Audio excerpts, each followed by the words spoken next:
vu que vous n'étiez pas à l'école, comment vous avez fait pour vous faire des copains? Ah, le social. Et ben, les copains, le problème c'est que nous on part tous de l'idée surannée, mais de l'idée que les enfants cherchent à être en contact avec d'autres enfants. Et ça c'est pas vrai du tout. Les enfants, ce qu'ils cherchent, c'est être en contact avec d'autres humains. Et ils vont à la rencontre des autres à bras et à cœur ouverts, sans aucun a priori de couleur de peau, de religion, d'origine, de salaire et d'âge. C'est-à-dire qu'ils vont à la rencontre des autres, indépendamment de leur âge. Et ils créent du lien et de l'enrichissement mutuel par la différence. Et donc l'enfant naturellement ne va pas du tout vers d'autres enfants, il va vers d'autres humains. Et moi j'ai eu énormément d'amis, ça n'a jamais été des rencontres dictées par l'âge et le lieu de vie, mais ça a toujours été des rencontres liées liées aux intérêts communs. Mais surtout, mes amis ont toujours été des gens de tous les âges. Et j'ai toujours été dans le grand brassin de la réalité sociale dans laquelle il y a toutes les différences, toutes les couleurs de peau, toutes les religions, dans laquelle on fait des rencontres et on établit des affinités indépendamment de critères aussi étranges que l'âge, parce qu'on imagine toujours que les enfants n'ont d'amis que du même âge. Or c'est totalement faux. J'ai raconté plein d'histoires aujourd'hui qui montrent à quel point mon fils Antonin a des amis de tous les âges, et moi j'ai toujours eu des amis de tous les âges. Et pas seulement des enfants, dont certains enfants, mais à la marge, très peu d'enfants finalement sur la quantité énorme d'amis que j'ai et que j'ai eu. Et ça, c'est ça en vérité le miroir de la vérité. On n'est pas du tout, on vit pas de nos jours ce qu'avec des gens du même âge. Enfin, pourquoi imposerait-on à des enfants des choses que nous-mêmes on ne vit pas? Donc voilà, beaucoup d'amis, mais pas beaucoup d'amis du même âge, par chance. Vous êtes déjà intervenu dans des écoles ou dans des lycées, tout ça? J'interviens à deux niveaux. Je ne suis pas du tout l'ennemi scolaire numéro 1. J'interviens à deux niveaux. J'interviens auprès des enseignants qui enseignent aux enseignants à devenir des enseignants et auprès des soi-disant élèves. C'est vrai que je suis toujours amené à en parler et ça j'aime beaucoup le faire parce que je n'apporte pas la bonne parole ou j'ai rien à vendre, mais raconter à chacun tout ce qui serait possible, ça donne envie aux gens de réfléchir à ce qui serait possible pour eux. Et donc effectivement, j'interviens beaucoup, mais surtout pour l'instant dans les pays germanophones, ça vient en France aussi, auprès de tous ceux qui font la formation des enseignants, auprès des enseignants et auprès des enfants et autres élèves. Cette fameuse disponibilité que les parents devraient avoir, c'est un oui mais. Comme j'en ai cité pendant la conférence, c'est un de ces oui mais qu'on cherche pour justifier le fait de rien changer. Non, tu ne peux pas, ça doit être un projet de vie, parce que tu ne peux pas mener la même vie avant une décision de ce type qu'après une décision de ce type. Ça c'est évident. Mais ce qu'il y a d'évident aussi, c'est que lorsque l'enfant constitue ce grand réseau avec les autres, des autres, en faisant partie du grand brassin, du bouillon de culture de la vie, il sollicite très peu ses parents. La liberté de l'enfant, c'est aussi, ça devient la grande libération, s'il y avait eu un problème, la grande libération des parents, la liberté de l'enfant. Et cette idée, mais parce que quand tu commences à en faire un projet de vie, tu commences à éclairer les choses de manière différente. Et tu te rends compte qu'il n'est pas nécessaire de travailler peut-être autant, ou que le travail est une chose aménageable, une matière malléable.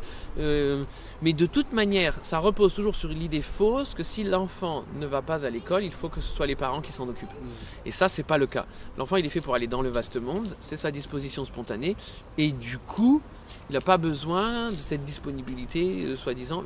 Et les statistiques le montrent, hein, les gens qui vivent ça, c'est pas des gens qui ont beaucoup d'argent et beaucoup de loisirs. C'est des gens qui ont pris des décisions, c'est des gens qui sont de toute manière dans une décroissance, c'est des gens qui de toute manière vont vers quelque chose de nouveau et qui n'ont pas de problème à réorganiser leur vie. Et étonnamment, j'ai raconté plein d'histoires aujourd'hui pendant la conférence de comment Antonin se lie à d'autres. Si j'étais resté à la maison pour m'occuper de lui, je serais resté tout seul.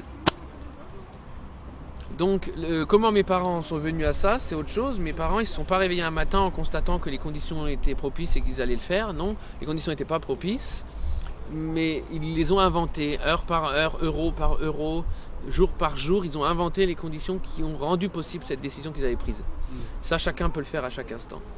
Et mes parents, ils ne sont pas partis d'une idée, pas partis d'un concept, pas d'une théorie, pas d'une hypothèse qu'ils auraient cherché à concrétiser. Non, ils sont partis de l'enfant. Ils sont partis de ce constat et de cet émerveillement qu'ils ont ressenti.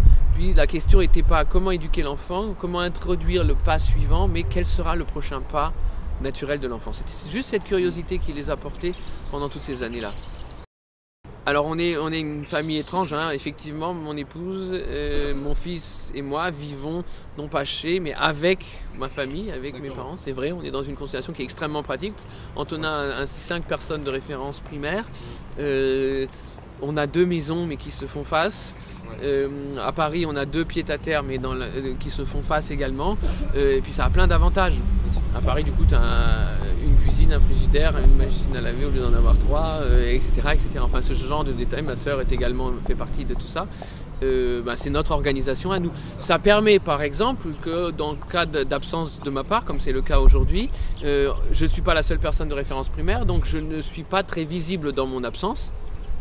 Parce qu'Antonin a 4 personnes autres vers lesquelles se tourner. Oui, parce que quand tu as des familles monoparentales, là ça devient déjà plus... La famille monoparentale qui induit un isolement est une problématique nouvelle, mais artificielle. C'est-à-dire si tu peux très bien être monoparental, mais tu ne peux pas être le seul référent de ton enfant. Il faut qu'il y ait tout ce fameux réseau et tout ce fameux filet des autres.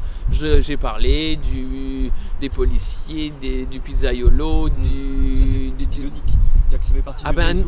Non, c'est pas épisodique parce que le pizzaiolo c'est tous les jours et c'est quelqu'un qui prend Antonin sous son aile. Ce sont des choses, ça devient son réseau. Il s'est créé un réseau social véritable, puissant, duquel il fait partie et du coup la mère isolée devient quelque chose d'effectivement artificiel qui ne me semble pas propice à cette idée, c'est sûr. Mais ça ne veut pas dire qu'il faut être en couple, je ne prône pas la famille. Je suis juste en train de dire, prenons le réseau, prenons le village. La ville, la vallée, la société, on dit qu'il faut un village pour faire grandir un enfant, je crois qu'il faut le monde. Il y a plein de choses comme ça. On ne dispose plus de beaucoup de temps, mais tu sais, il y a une phrase qui est très connue, c'est devenu un slogan pour beaucoup d'écoles alternatives. C'est de dire, c'est une phrase qu'on attribue à Montaigne ou à Rabelais, enfin on ne sait pas vraiment de qui elle est, c'est de dire les enfants ne sont pas des vases à remplir, mais des flammes à allumer. Elle est bien cette phrase, elle a servi de fronton, au fronton de plein d'institutions, donc oui, mais la vraie phrase, c'est pas celle-là, c'est les enfants ne sont ni des récipients à remplir, ni des flammes à allumer. Ils sont un foyer incandescent et notre chantier devrait être de ne pas éteindre ces flammes.